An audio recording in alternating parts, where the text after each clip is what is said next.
Good morning guys. Basta kayo, ito naman po ang yung Kuya George Clowney ngayong umaga.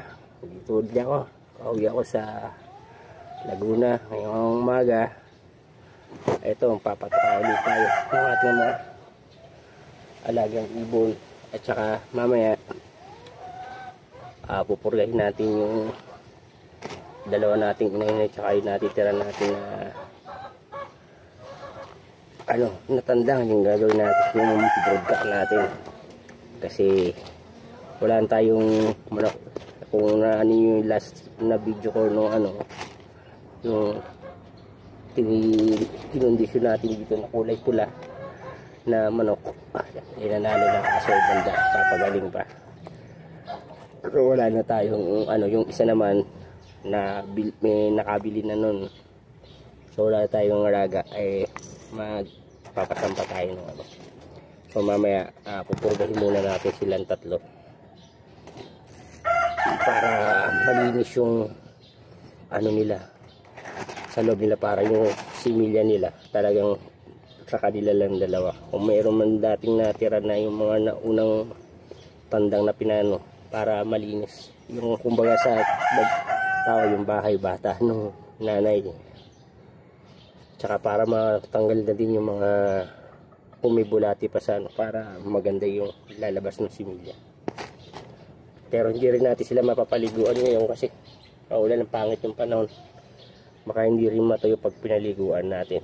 Pwede ito palong na lang yung ang mahalaga, mapurga muna natin yung i-ready natin na pag-aanin natin, inimit natin na tandang at saka inahin. Papakainin muna natin ito ating mga ringneck, tapos linisin natin yung kulungan, madami na naman dubikat.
So, ang siyang purpose pala, no, kaya laging kong, gilinis yung sahig na para tanggalin yung dumi. Kasi, para hindi agad mabulok yung screen.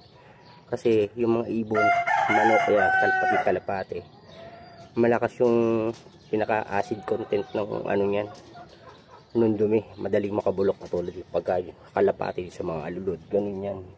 Kaya kailangan pagka lagi nililinis natin para at the same time, para pag hindi magkaroon ng mga ng virus tsaka mga mikrobyo, para na rin sa ng mga alaga natin hayop, para hindi sila magkasakit.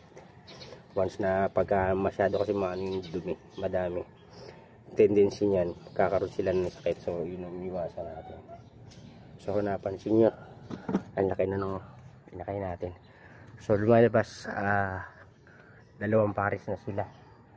Kasi yun yung baby natin, nakakulay ng nanay. Tapos yung isa yun nandun sa pinakadulo. Ayan. Yung nasa may tubigan na yan. Kung nakikita nyo. Kaparehas ng tatay. Ayun, meron din kulay itim sa halid. So ito yung nanay tsaka yung pinakahuli niyang anak. Parehas. So meron tayong 2 pares na yung natin, existing natin. So may tendency na mas madali na silang dadami. So, hanggang dito na lang muna. Asikasuhin mo natin yung mga manok. Mamaya, bibidyohan natin yung sa manok pag inasikaso na natin. Meantime, ko muna itong mga dumi nila. Maglilinis muna ako. Thank you guys for watching.